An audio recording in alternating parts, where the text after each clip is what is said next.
Assalamualaikum warahmatullahi wabarakatuh. Hari ini kami akan membentangkan jenis-jenis talak dari aspek hukum dan kesan.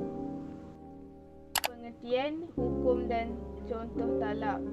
Maksud talak adalah pembubaran perkahwinan oleh suami dengan lafaz talak yang jelas atau kiasan. Hukum talak adalah harus dan contoh lafaz dia ada dua, iaitu jelas, aku ceraikan engkau, dan kiasan, aku lepaskan engkau mulai hari ini. Jadi, jenis-jenis talak dari aspek hukum terbahagi kepada dua, iaitu talak sunni dan talak bid'i. Manakala, jenis-jenis talak dari aspek kesan pula terbahagi juga kepada dua, iaitu talak raj'i dan talak ba'in.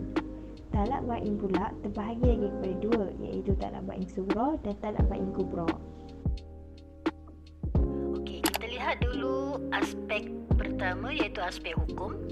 Dari sudut hukum, jenis talak terbahagi dua, iaitu yang dipanggil talak sunni dan yang kedua talak bid'ah. Baik, apa dia talak sunni? Seterusnya talak sunni. Talak sunni adalah talak yang mengikut sunnah Nabi Muhammad sallallahu alaihi wasallam, iaitu seorang suami menceraikan isterinya di saat ia telah suci daripada haid atau nifas dan sebelum mereka bersatu. Kemudian talak bid'i.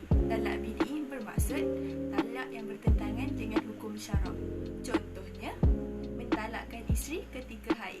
Dari aspek kesan juga terbahagi kepada dua, iaitu yang dipanggil talak raj'i dan yang keduanya dipanggil talak ba'in. Talak raj'i ialah talak satu atau talak dua yang boleh dirujuk dalam tempoh iddah tanpa memerlukan akad nikah dan mahar yang baharu. Talak ba'in pula ialah talak yang tidak boleh dirujuk kecuali dengan akad nikah dan mahar yang baru. Dengan kata lain ialah kalau seseorang suami itu mentalakkan isterinya dengan talak ba'in, contohnya ialah masa dia nak rujuk tu si isteri telah tamat iddah, maka itu dipanggil talak ba'in. Maka si suami tak boleh merujuk di ketika itu. Ya, kalau isteri berada dalam keadaan iddahnya dah habis, ya. Okey, nanti Ustazah akan jelaskan secara terperinci lagi apa dia talak ba'in. Okey, talak ba'in terbahagi kepada dua. Yang pertama dipanggil ba'in sughra dan yang keduanya dipanggil ba'in kubra. Okey, kita lihat yang pertama, ba'in sughra, iaitu mentalakkan isteri dengan talak satu atau dua yang telah tamat tempoh iddah atau yang ditalak dengan fasa ataupun khulu'. Sekiranya ingin merujuk kepada isteri tadi, maka si suami hendaklah akad nikah dan mahar yang baru. Ini dipanggil ba'in sughra. Dan ba'in sughra ni contohnya yang pertama ialah suami mentalakkan isteri dengan talak satu atau dua tapi telah tamat tempoh iddah, baru dia nak rujuk. Maka itu dipanggil ba'in sughra. Dan contoh yang keduanya, atau si isteri tadi diceraikan oleh suami melalui fasah. Fasah ni maknanya melalui kuasa qadi. Qadi yang menetapkan pembubaran perkahwinan tersebut.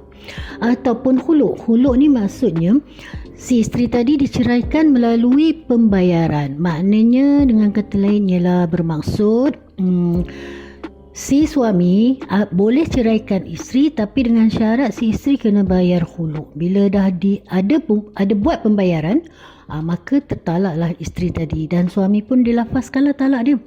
Okey, sekiranya suami tadi ingin merujuk kepada si isteri tadi, maka dia hendaklah akad nikah dan mahar yang baru kalau yang talak satu dan dua, ya.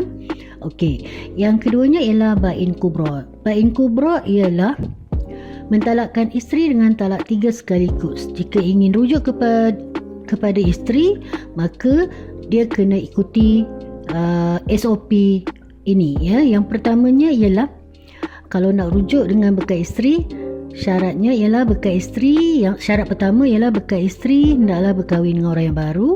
Kemudian bekal isteri dia bersama dengan suami baru, ya. Maknanya ada bermalam bersama, ya.